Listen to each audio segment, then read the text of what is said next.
Hi! Good morning!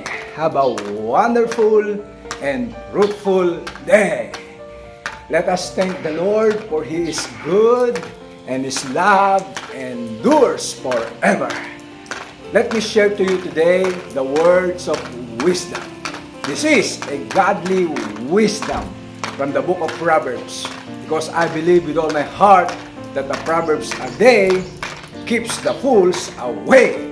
So listen carefully, my beloved friend, and learn this powerful principle for life.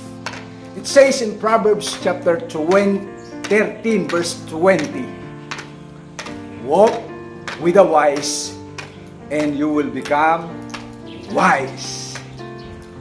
Associate with the fools and you will be in trouble. My friends, learn the power of association. Well, let me establish the fact that man is a social being. We cannot live alone.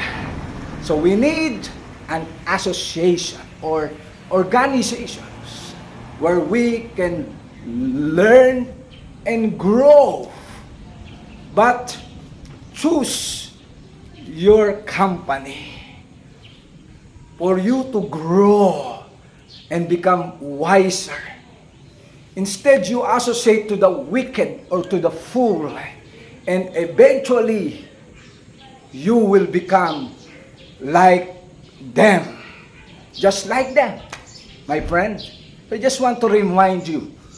So, always be aware of who you associate with. Who is your partners in life?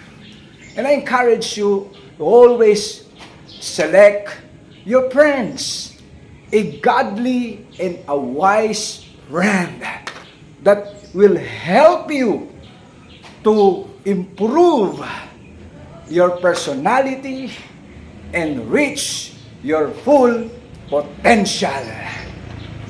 My friend, that is just a reminder to everyone. I declare to all of you, Shalom, Shalom, peace and grace be multiplied. God bless you more. Bye.